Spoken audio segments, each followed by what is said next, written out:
Welcome back, Mr. Goodberry. The First Star Logistics studio is fully equipped and ready to record.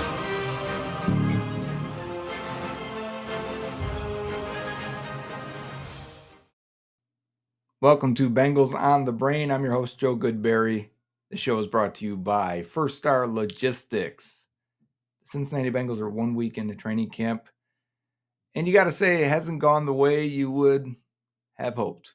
Well, Joe Burrow went down right away. Day 3, already with a sleeve on his calf. He goes down, and at first to be honest, we thought the worst, right? I mean, how could you not? But looking at the video a few times, quickly getting some information from the coaching staff and the beat reporters and national reporters, sounds like it is a calf strain and it isn't a severe one. And it isn't the worst case scenario, which could have been an Achilles or a knee or any terrible non-contact injury that you sometimes get in training camp. So it sounds like Burrow will miss the rest of preseason. That would be my take on that. Why risk it anyways? Give him as much time as possible. We're still 6 weeks away from the opening game versus the Browns. Just about exactly 6 weeks. And that should give him 6.5 total weeks of recovery. That should put him in the right time frame. If you want to get him to 4 weeks and then have him practice for 2 weeks, 5 weeks recovery, practice for 1 week before the first game, I could see either of those being the likely outcome in this scenario. So you avoid disaster, but it stinks. I mean, we were talking about the first time Joe Burrow was going to have a full offseason, a full camp, rookie year, truncated camp with the COVID year, no preseason at all. And then year 2 is the ACL recovery, well, full knee recovery. And then last year was appendectomy. And you just thought this year would be the way for him to get over I don't want to say hump because he's been great, but find another level to his game if there is one. And I think there might be one. And we'll see how it affects him. We'll see if it has an effect. It did look like he got a lot of OTA work, which is something he hasn't really gotten, in the first 2 years. He definitely didn't get that. And, there was some summer work that he got. He was out there a week before everyone else with the rookies when they showed up. And so he did get his time in, but it would have been nice to see him in preseason. So what does that do? What does that lead to? We'll start with that, and we'll finish this segment on Joe Burrow. The effects now. Trevor Siemian, Jake Browning as the 2 and 3.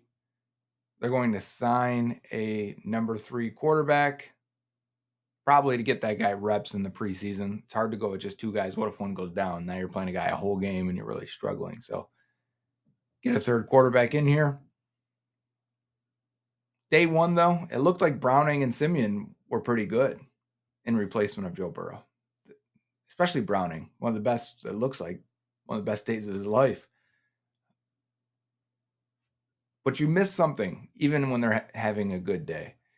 The cadence is different, right? The calling, the play is different. The checks and balances at the line of scrimmage, pre-snap, all that is different. His depth in the pocket, how they can move within the pocket, all different. Arm strength, accuracy, velocity, all of this changes your play calling. All of this changes how the receiver comes out of his break and looks up for the ball. Does he know it's going to be right there? Or does he have to attack it? Or is his hands wide, arms wide? Is he jumping for the ball unnecessarily? Makes it hard to evaluate everybody else if the foundational piece at quarterback is somebody different. Or in this case, I mean, it's unavoidably somebody worse. So we'll have to see how it affects everyone from the offensive line to the receivers to the running game to the coaching staff in preseason. But not to be too somber, because we do have to remember Burrow will be back, it sounds like. I don't want to make any health predictions here. That's not good for business in any way. But we'll move on. What else have we seen so far in the first week of camp? What are the storylines? What are the thoughts? What do we want to see? We got that joint practice coming up with the Packers, right? That's still some distance away. What do we want to see in that time frame before that first preseason game? But we do have contract news and extension news, and we'll do that next. And the third quarterback the Bengals have signed is Reid Sinnett of the San Antonio Brahmas, the XFL team. He was a starter last year. Recently, we seen him last year in the Dolphins preseason game where he lit it up. He was actually tremendous. So they're signing him over Drew Plitt, who was with the team last preseason. He'll be their third quarterback. And in the welcome back together weekend game that the Bengals played on Saturday, both quarterbacks looked like they struggled. There was some nice highlight plays by T. Higgins and Jamar Chase, but it sounds like each guy threw interceptions and was off the mark generally for most of that practice scrimmage. Moving on, though, it looks like an even split between Trayveon Williams and Chase Brown from the clips and reports as the third down back. That's something to monitor. Trayveon Williams probably still the favorite. We'll have to see when the pads are on. It's really hard to evaluate. I know we're starting at running back, but don't even start really evaluating it yet until the pads are on.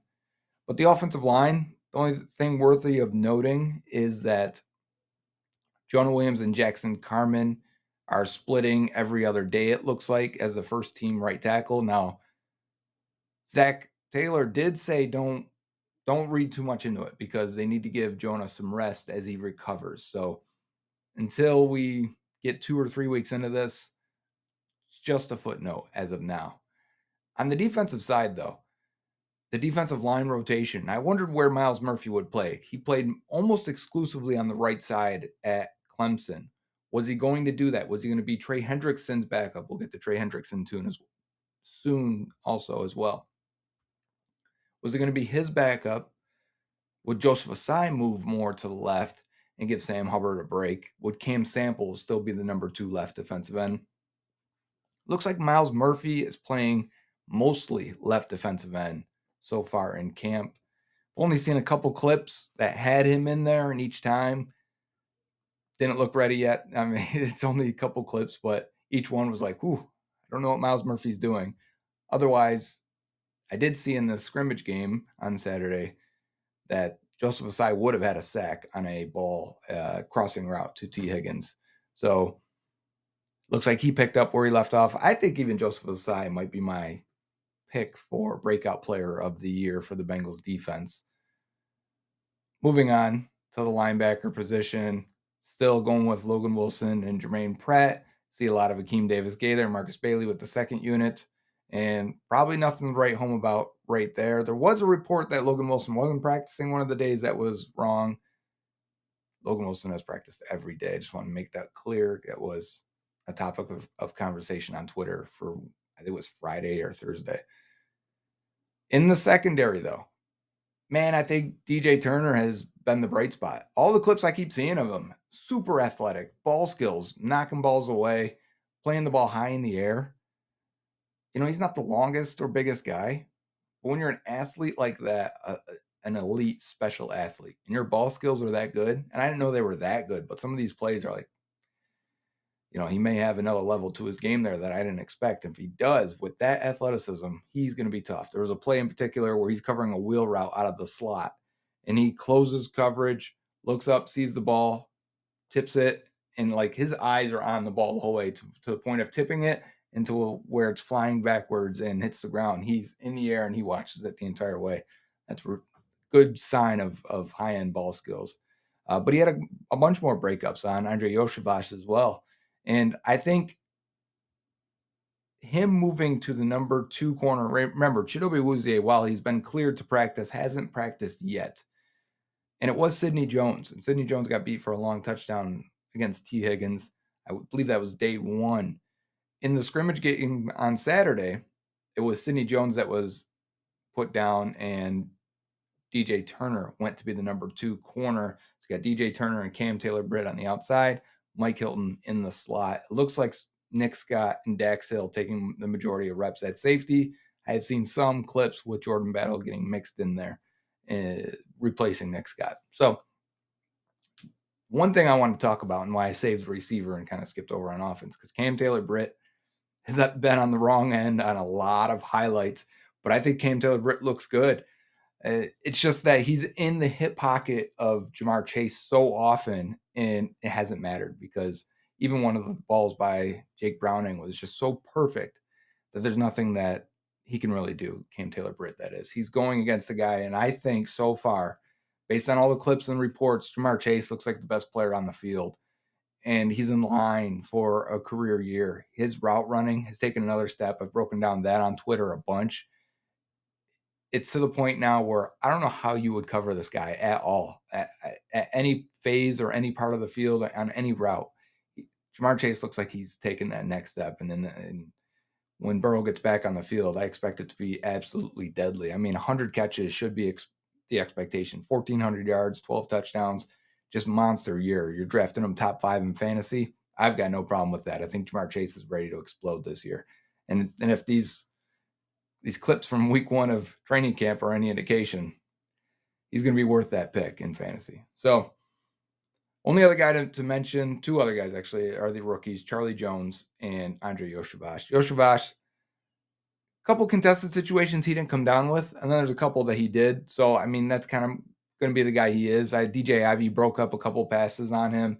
DJ Ivy also had 2 interceptions in the welcome back scrimmage on Saturday. Note that, because this is a guy that struggled, I think, with ball skills and was picked on double moves a lot at Miami.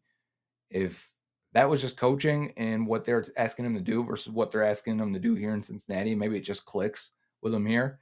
They might have a player, really super long guy. That's the guy you want covering Yoshavash, in my opinion, anyways.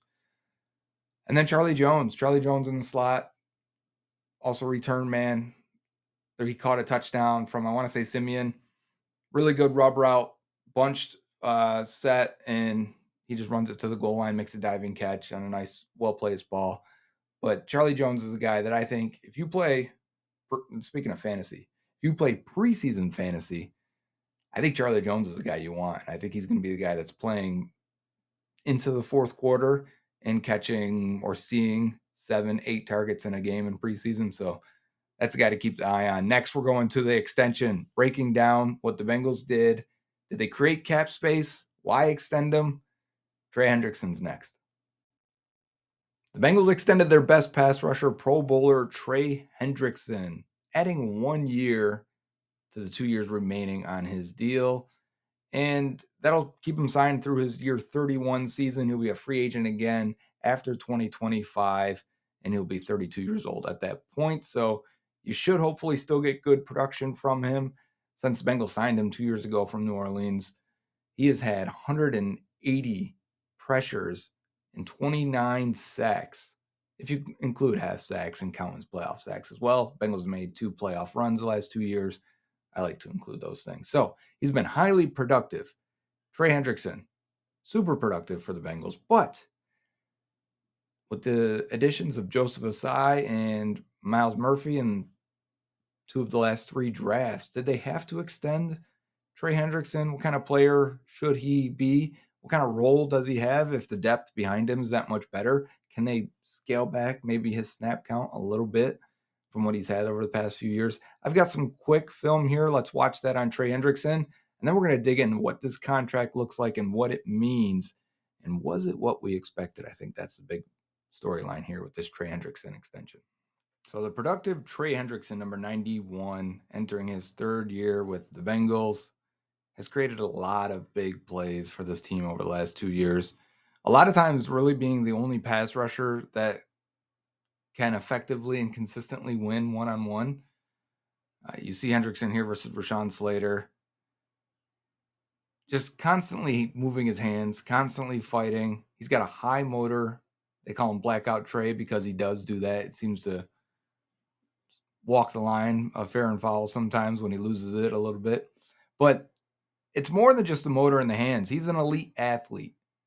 He's not very long, so he's got to get everything out of his hands and length that he can get. But if you're going to block him with a tight end, like right there's Foster Moreau blocking Trey Hendrickson in the playoff game, Larry Ogunjobi with the recovery. If you remember that was fun. very good time there. I think at the time, Paul Brown Stadium went absolutely bananas for this because the Bengals were already up, and now they're getting the ball back in scoring position.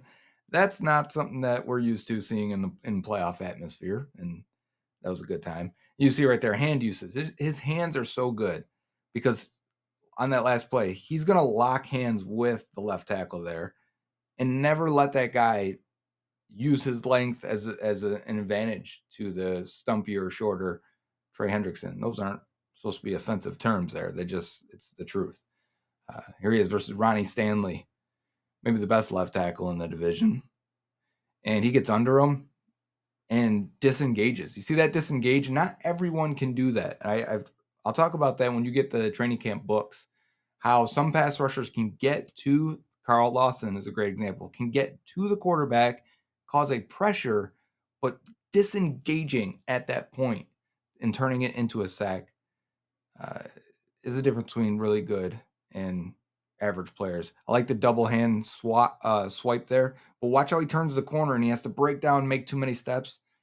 Sometimes he has that where he's a bit stiff coming around the corner, and that should have been a sack. Instead, it's a pressure and a hit on the quarterback. He took over this Jets game where he's like, all right, we need to get a couple sacks here, maybe a couple forced fumbles, end this game right now. And he did that. Here he is versus Andrew Whitworth in the Super Bowl, getting a sack on Matt Stafford.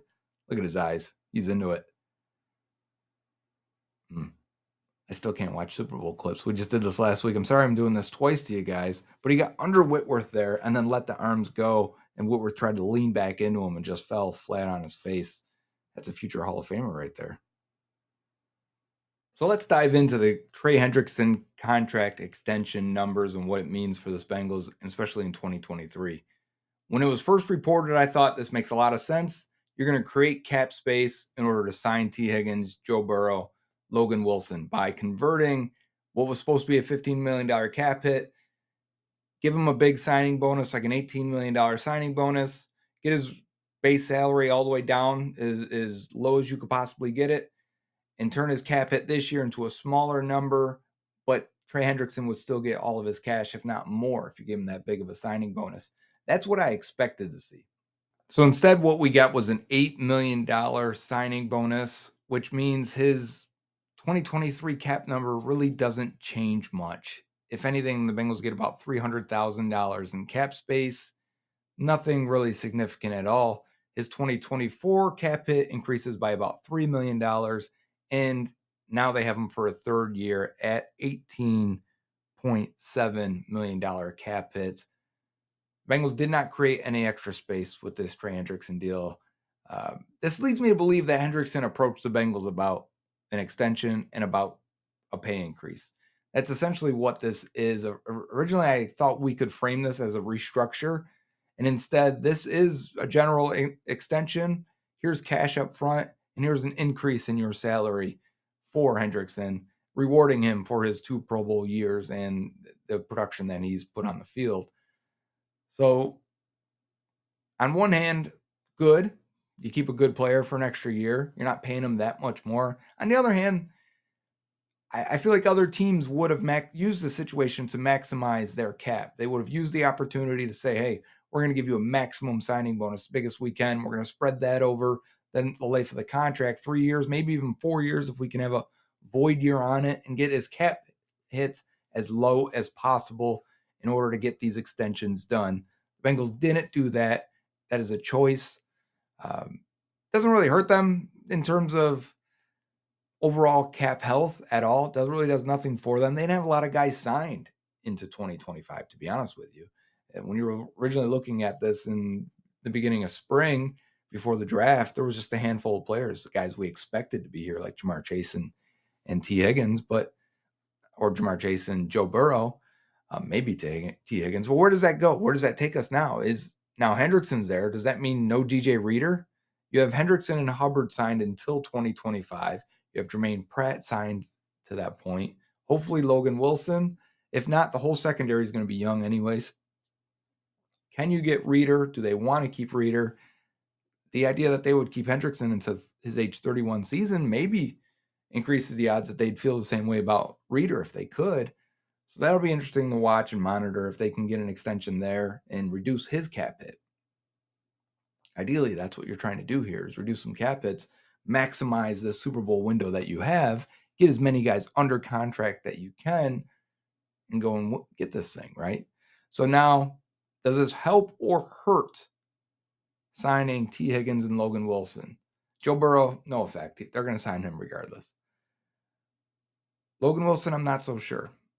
I think, if anything, this may hurt it a little bit because originally I was thinking, well, you're only really paying in the future Jermaine Pratt. You could, if you want to say, hey, we're going to pay our linebackers, while it's not the greatest use of resources in today's NFL, they're not really an expensive position. So if those are the only two positions you're really paying, I can get on board with that. But now you're paying Trey Hendrickson as well. And by that time, by 2025, 26, the defense will look much different by then. But, looking not to look too far ahead, but this could hurt Logan Wilson if he's looking to get in that 12, 13, 14, $15 million range. I don't know that the Bengals would go that far. I think they might be comfortable in the $10 to $12 million range for Logan Wilson. And that way, between the two linebackers, you're only paying 16 to 18 million, depending, how that falls. So how does that affect T. Higgins? Well, they didn't create extra space to front load Higgins' contract and really, if they want to make it a 3-year deal so Higgins and Jamar Chase don't clash when they're both of them making big money in 2025, 26, you could have put a bunch of upfront money on the Higgins. It hurts that. It hurts that chance to do that. They can still get a deal done. I made the point. They need to get a little bit more money. They got that. They got that $3 million with Joe Mixon, but that $3 million they're saving in the cap space, they gave that cash to Trey Hendrickson this year.